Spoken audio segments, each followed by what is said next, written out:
Hello, everyone. Welcome to Cruise Control. I'm Fred Staub, and he is Les Jackson. We've got a full 2-hour show for you. A lot going on in the auto industry. Les, auto shows are back, and we're going to talk about that. The Chicago Auto Show, a little bit smaller, but it's still good to have a auto show back, isn't it? It is, and I've already talked to a couple PR friends who are there. Jessica from VW, as you know, Mm-hmm. and they're having a great time. The excitement is just really high. Yeah, well, it's good, and it's good to see people getting out and checking cars and all that. So Hmm. we'll talk about that. We're going to also talk about the Golf R and the Golf GTI. It's not even called the Golf GTI anymore. It's called the Golf R and then the Golf and then the GTI. We're going to talk about those two. We got some pricing information, and then we got some interesting news from Jaguar and Land Rover, what they're doing for the chip shortage. We'll tell you how they're working through that. Yep, And big then decisions. big decisions. And then there is a decision made by Ford that as of yesterday, you can't order something on the F 150. And we'll tell you what that was. I hope you got your order in, Les. Did you? Barely. Yeah. And then we're going to also talk tech. Can Nissan uh, improve the brain function of their Formula E drivers? And they say they can. And maybe it could help us on the street. And we no show is complete without ragging on Tesla and Elon Musk himself is saying the Cybertruck could be a flop, which I said a year ago. Yeah, they say it could be more of a what do you call that psychological suggestion? Like, oh, it's not a flop. I'll buy one. I'll buy two. Mm-hmm. And then we're going to Mm-hmm. have some at the wheel reviews. You have this vehicle, which is a Prius, right? The Prius XLE. It's been quite a while since I've been in a Prius. It's a solid product. All right. Well, we'll talk about that. And then I'll have a review of this vehicle, which is the 430i BMW convertible, obviously, that you can see there is a convertible. We'll be reviewing that and a lot more happening on Cruise Control. So stay tuned. We will be right back live.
That's right. Your ride is already begun, has already Hmm. begun, Les Jackson. Welcome to Cruise Control Radio, your on air automotive magazine.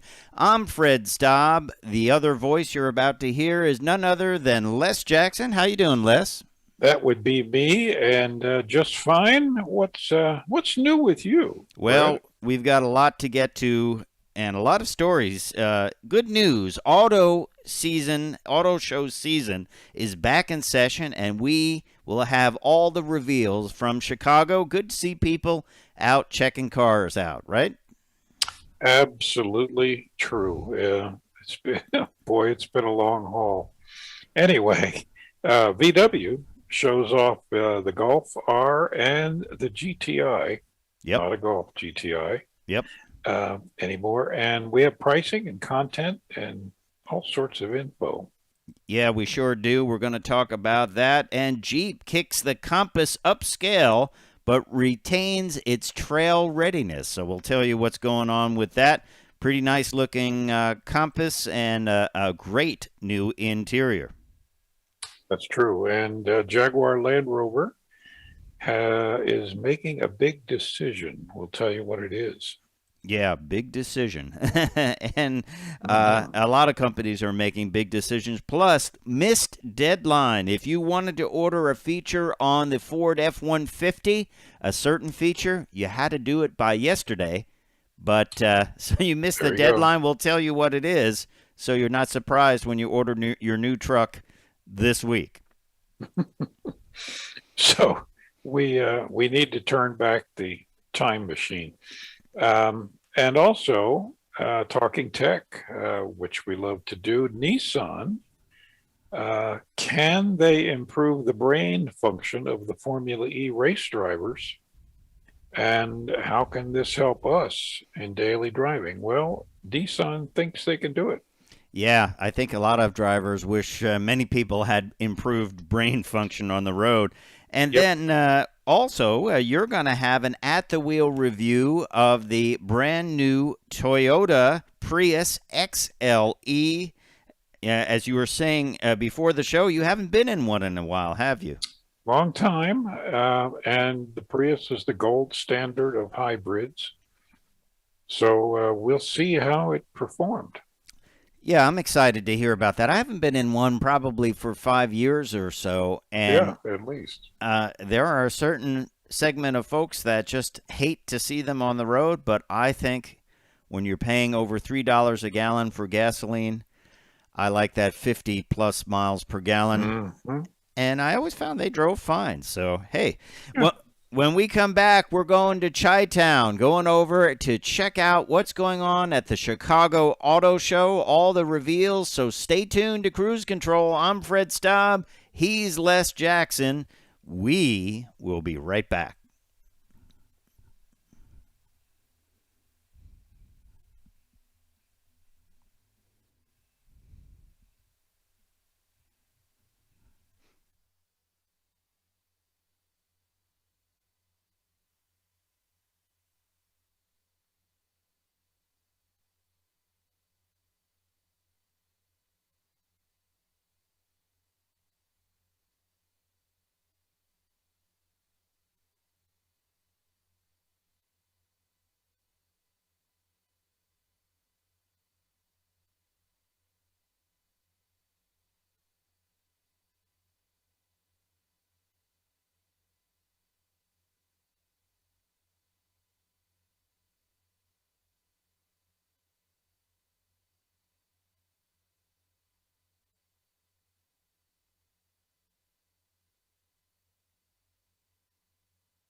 And welcome back to Cruise Control, your on air automotive magazine. I'm Les, he's Fred.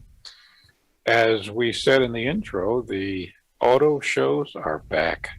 Mm-hmm. People are actually going to big arenas and looking at products, and there's no shortage, especially at the Chicago show, which is underway.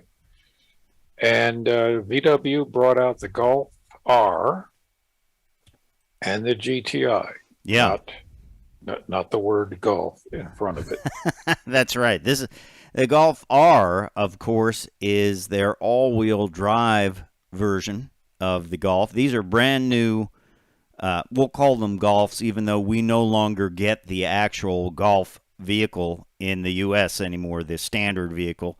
We only Right. get the two performance variants, the GTI and the Golf R.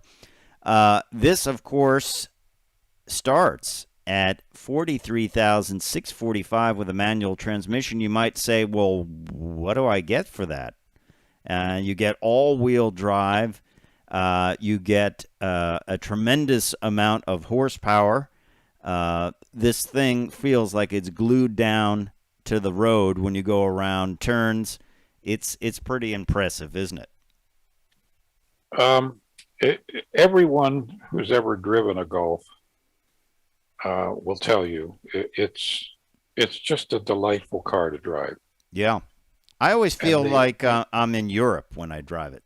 yeah, yeah, and they don't feel like a WRX or like the old Evos where it was just kind of overpowered and a lot of torque steer. Mm-hmm. They just feel like an extension of your irresponsible side.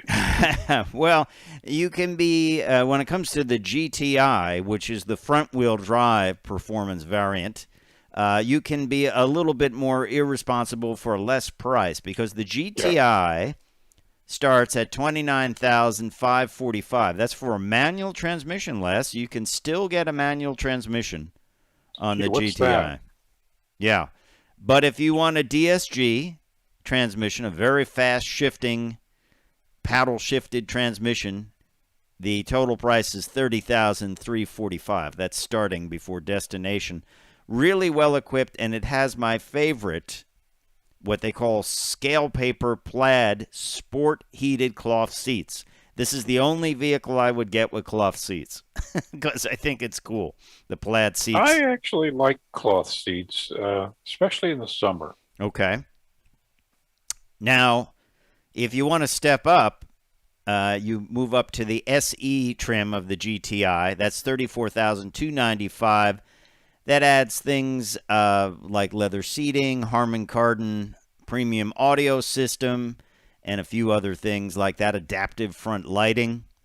And then you can move up even further to the top of the range Autobahn GTI for 37,995 for the manual, 38,795 for the DSG paddle shifted transmission. And that gives you everything, including 19-inch wheels, summer performance tires, Vienna leather seating surfaces.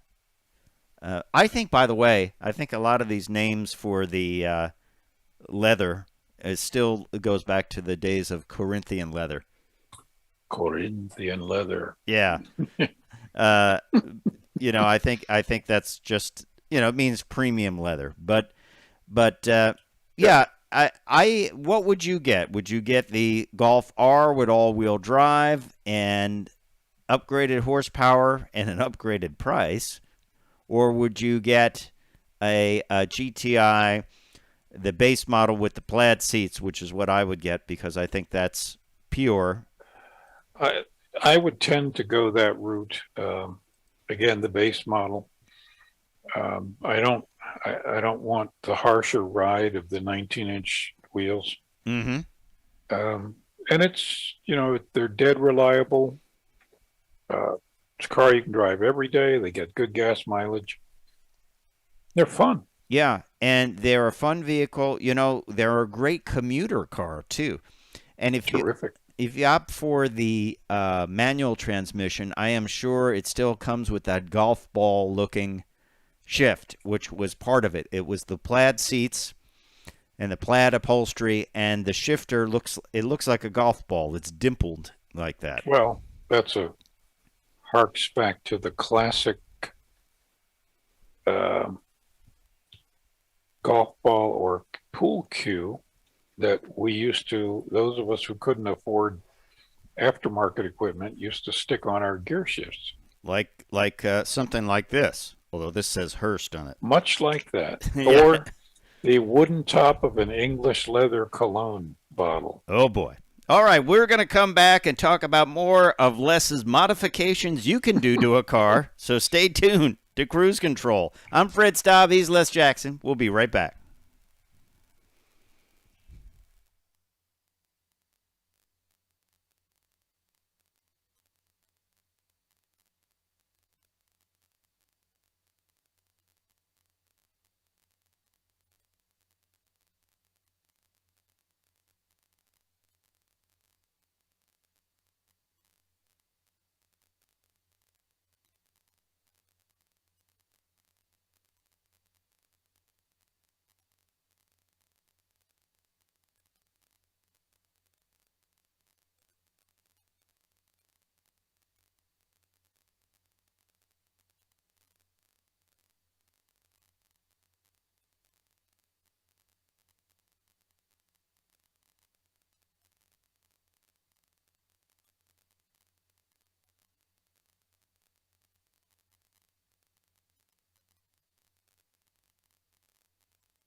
Yeah, yeah. So I think that's something that um, really is a good trend.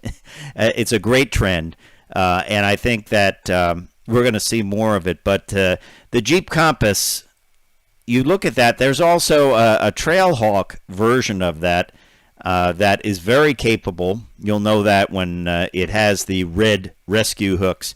So you can get a luxurious version. You can get a rough and ready version.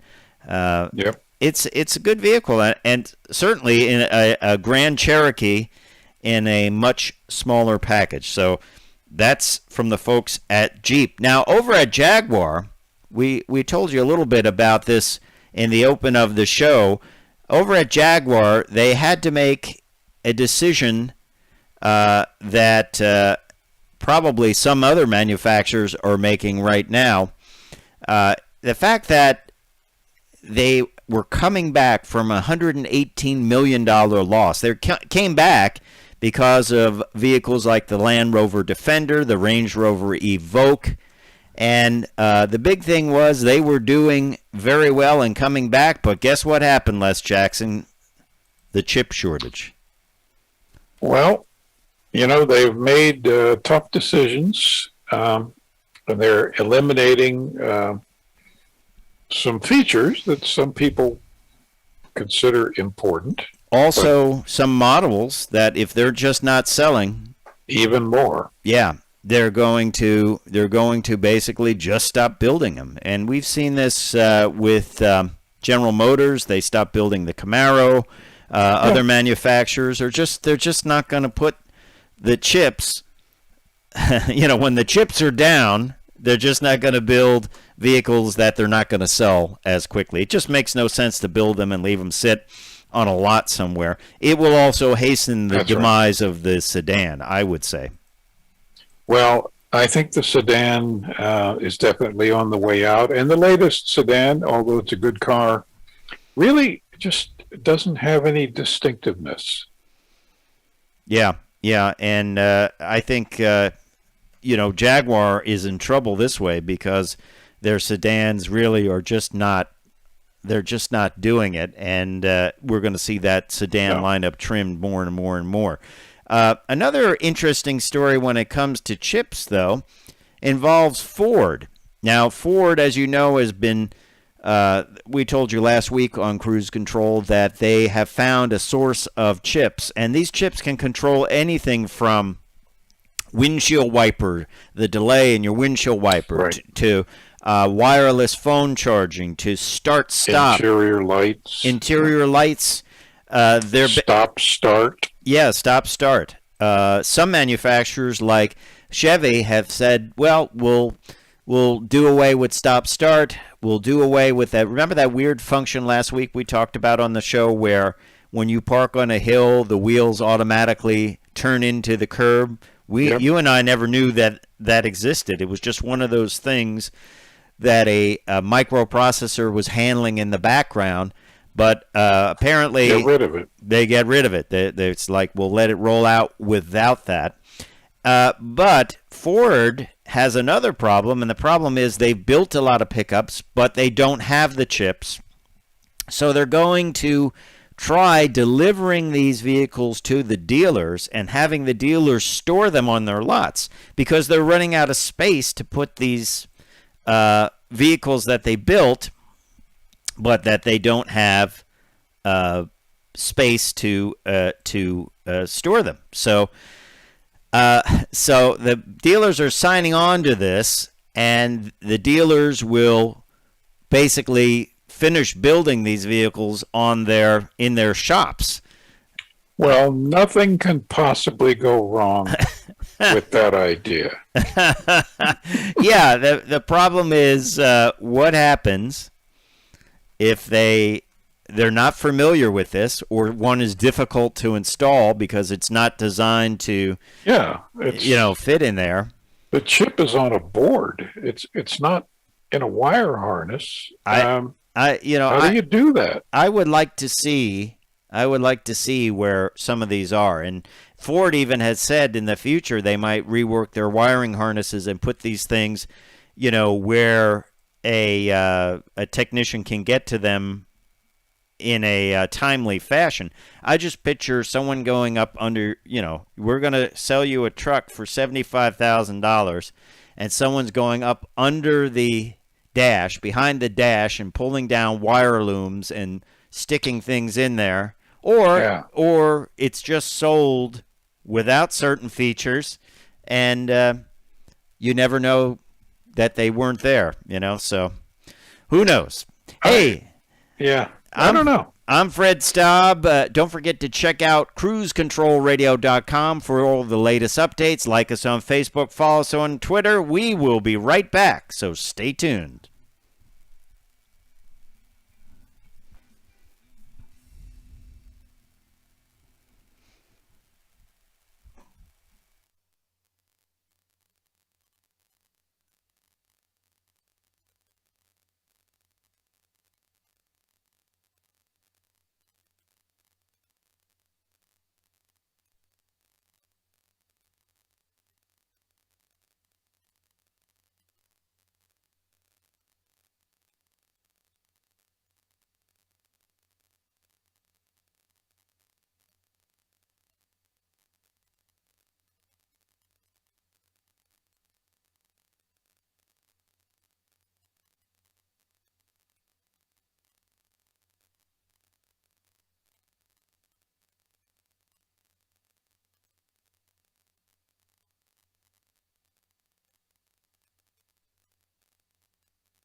Welcome back to Cruise Control. I'm Les, he's Fred, and sadly, I have bad news for diesel lovers. Oh, yeah. And that includes the other guy on the microphone. Yeah. Ford is no longer going to give you the Power Stroke diesel option on the F-150. Yeah. As of yesterday, Les, they are no longer offering the F-150 Power Stroke diesel. That had been a fairly popular option for the F-150. But I guess the reason is the fact that there are many gas engines. This, by the way, was first reported by the Ford Authority website. There are many other options in the lineup. So like the 3.5-liter EcoBoost V6 will put out 400 horsepower, 510 pound-feet of torque. It costs about $2,500 compared to the diesel, which was almost $5,000. And that didn't have as good a numbers as the gas engine. So and it has a higher towing capacity, which is, you never heard of that before. Yeah. So basically, it it costs more and did less, right? Exactly.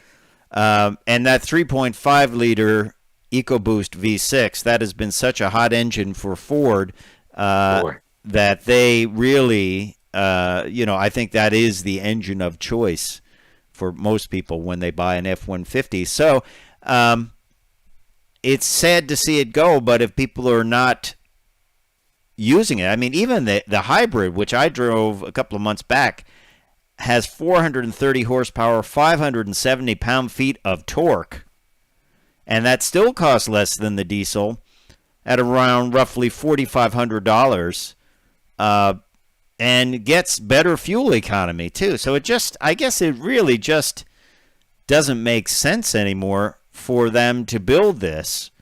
And No. the 3-liter, it was a 3-liter V6 diesel, 250 horsepower, 440 foot-pounds of torque. And when you compare that to the other options, and the fact that you can get them for a lot less, especially, once again, that 3.5-liter EcoBoost V6, 510 pounds of torque, 400 horsepower, $2,600 compared to $5,000. I wonder how many they sold, and I wonder who will be really sad to see this go. What do you think? Well, I think there's a diehard diesel crowd, but I don't think it's a huge number. Mm-hmm. Okay. I don't know. Yeah. But I think the interest in diesels trucks is going away. Except for the heavy duties.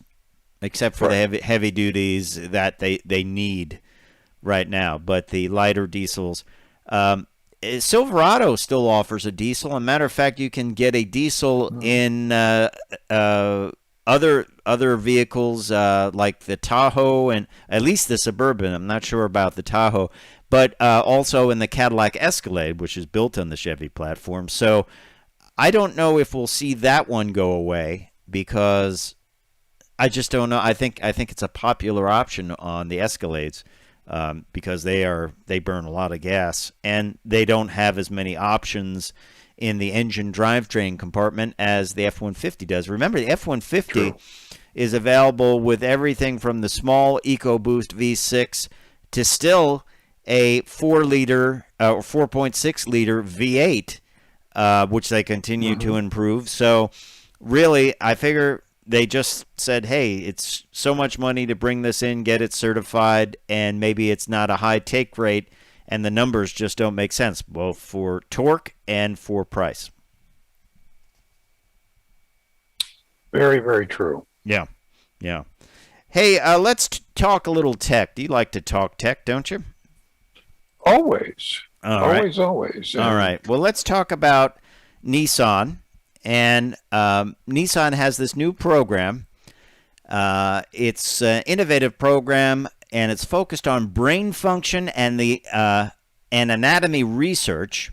And it's for their training and development for its Formula E drivers. It's called Nissan's Brain to Performance program, and it uses advanced brain imaging and analysis to determine the anatomical specifics of high-performance professional drivers, and it aims to develop, here's that word again you love, Les, bespoke optimized training to enhance brain functions and the anatomy related to driving and racing. Well, if you think about it, it's like the equivalent of a vocal coach. Yeah, I think that's a good analogy.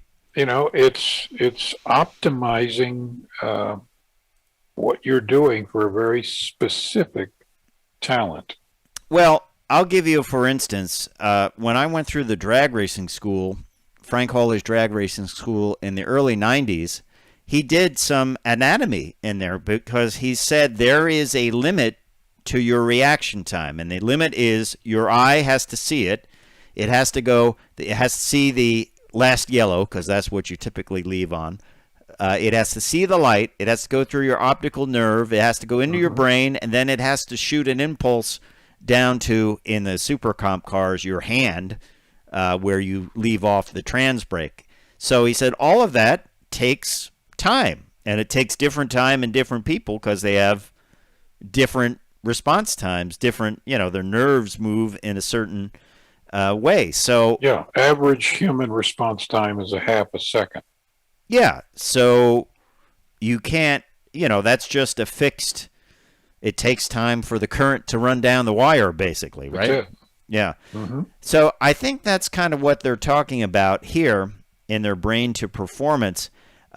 Probably, I would imagine what they do is they talk about a couple of key areas of the study, understanding how Nissan Formula E drivers' brains functions and how the anatomies differ in comparison to average drivers.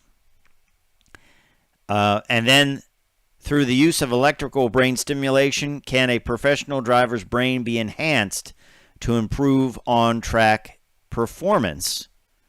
And then can brain-computer interface training be used to enhance general driving skills with a longer-term goal to inform and enhance future Nissan EV product development with a focus on achieving the highest level of driver excitement and focus? Well, there's the problem.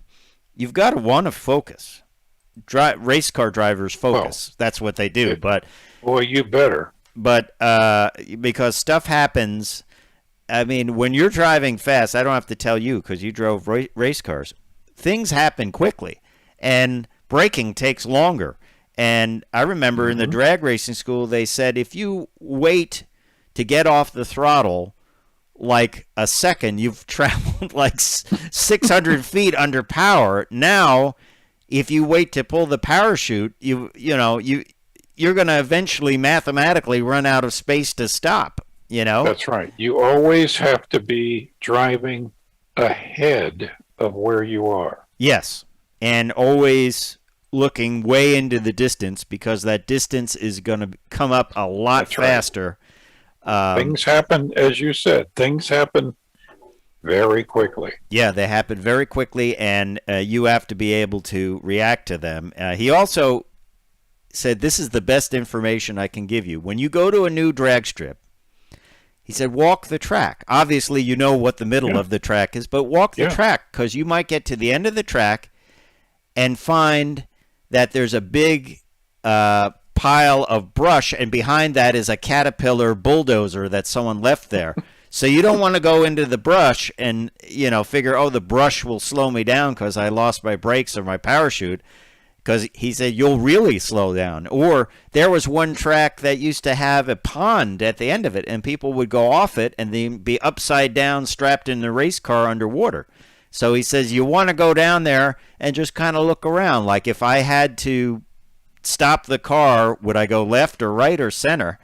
And I thought that was great advice. Just because you got to know about this stuff. You can't. He said when you're going, when the car is bouncing and you're trying to brake it and you have no chute, you can't start looking around and deciding for that. You have to be ready to go. And I think that's good advice. Obviously, we can't do that on the road all the time, but I just also think certain people respond to things faster.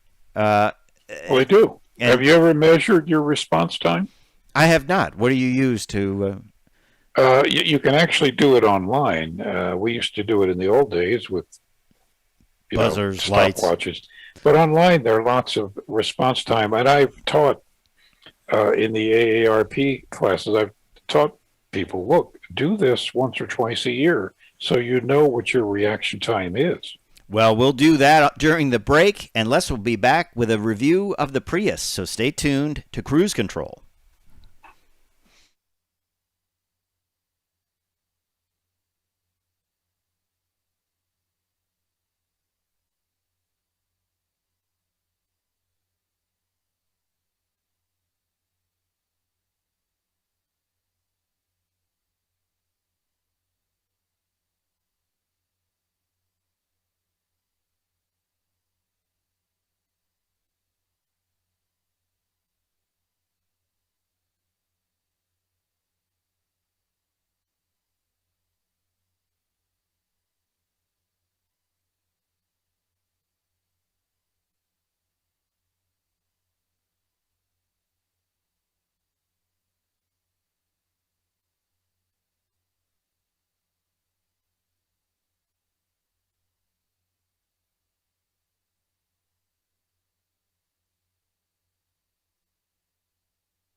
four doors and a car.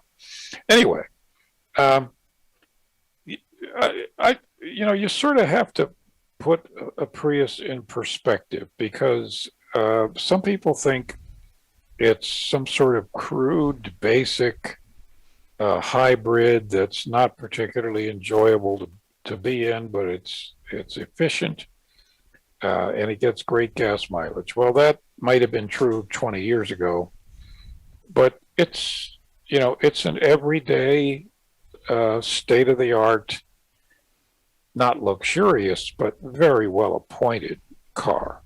Okay. All right. And what a hybrid is, no matter who makes it, is kind of the equivalent of a drummer in a band. I'm interested to know this. The drummer in the band keeps the time. All right. Okay. Keeps the band organized, keeps the band sort of supervised. All right. And forget about all the talent of the drummer, but the point is that's what a hybrid is. It's there to do everyday transportation, point A to point B, extremely reliably, extremely efficiently, and comfortably. Okay. But it's not exciting. It's not supposed to be. It's just a team player, I guess, huh? It's a team player. Okay. So when you get into a Prius, everything is very high quality, very functional. The XLE is the higher range of the Prius, so it's got all sorts of standard things, power seat, power driver's seat, all of the safety features you can imagine, smart cruise control with auto stopping, and all of the detection systems that you would expect state-of-the-art safety to be. This particular one has an optional auto leveling headlights, LED headlights, which is kind of cool. Yeah. This is the advanced technology package. Heads-up display, which, okay, as you know, I love. Seeing more and more of them, by the way. I would agree. There are more and more of the head-up displays. Some people find them distracting, but you like them, I guess. It's your pilot background. I just find them extremely useful. Okay. And not distracting because you're not looking at the dashboard. You don't have to. Mm-hmm. So is it comfortable? Yeah. In fact, it's very comfortable. For a long trip, you can get in this thing, go, mine was showing that it had a range of close to 500 miles. Wow. Which, it's a trip. Well, let me ask you, what does the XLE mean? What is it, a trim?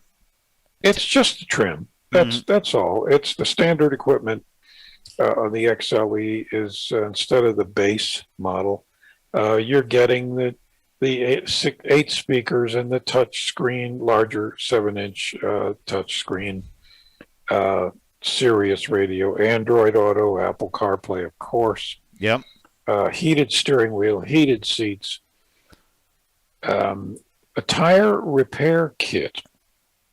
Yeah, this is one of my pet peeves because every vehicle I review, I look, does it have a spare? Does it have a high pressure spare, temporary spare? Does it have a real spare, or does it just have a kit and a fix-a-flat? Yeah, and it's a good time to check it out when you don't need it, isn't it? Well, it is, and you should. You really need to know what your breakdown equipment is, so that if it does break down, or flatten a tire or something, that you know what to do. Most people are just going to pick up their phone and call road service. Yeah. But Let's face it. what did the Prius have? It had a fix-a-flat kit? This has a fix-a-flat. Again, they're trying to keep it light. Yeah. So why not? All-wheel drive, of course. Mm-hmm. And now they're offering 3 years of standard maintenance, and frankly, there's kind of no maintenance. Well, that's why they offer it. Yeah, you don't. You don't need it, so we'll give you a free. Right. Well, yeah, that's right. It's our compliment. Yeah. But the fact is, the Priuses, I'm not going to talk about the styling because you either like it or you don't. Let me ask you a quick question. Are you bothered by the fact that it has the 2 windows in the back and a bar? I've always been bothered by that. I am a believer in complete visibility. Now, of course, they do that because they want the back to be really high aerodynamically, Right. like a wedge shape, and for aerodynamics. But I was always bothered because it's like a bar running through your rear view mirror. Yeah, but that's the way they build them. That's the way they've always built them. Did yours have the blacked out emblems, which I know is something popular that Toyota it does? It did, yes. Yeah. And that's okay. Black wheels? But outward visibility is very good. Can't knock it. Interesting. So it's comfortable. It rides smoothly. Mm-hmm. It's not very quiet when you have to get into the throttle of the little, 1.5 liter engine, gas engine. Mm-hmm. Little noisy Mm-hmm. because it's a small engine. Yep. But it's it's not distracting. It's excellent. And the big thing is an EP rating of 49 miles to the gallon. And I got better than that. I was over 50. Wow. So what's it cost? Well, What's it cost? Not that expensive. Everything, including the optional equipment and including delivery, was $31,629. Not bad. It has pretty good bad. room in the back, doesn't it? Yeah, 4 people. I have 3 others with me in it. Everyone had plenty of leg room. No problem. Yeah. I'm a fan of them, and there are people that basically physically attack them because for some reason it just gets them all triggered and bent out of shape. But I always thought they were a pretty good car. Once again, a great commuter car. If you're going back and forth to work, I knew one friend that would have an hour drive every day after a 2-hour train ride. I said, get yourself like a Prius and save money, Yep. and it's a comfortable car. He drove in a Miata, believe it or not, which I think would be an uncomfortable way to go. But, it makes a lot of sense. And I think they've done a great job with it. I'm not super keen on some of the styling. And I think the one we're seeing here looks a little bit better because it's in red for some reason. Did yours have the black wheels like this? Mine had the black wheels. Mine was silver, which is I think every other Prius is. But, a fine car. All right.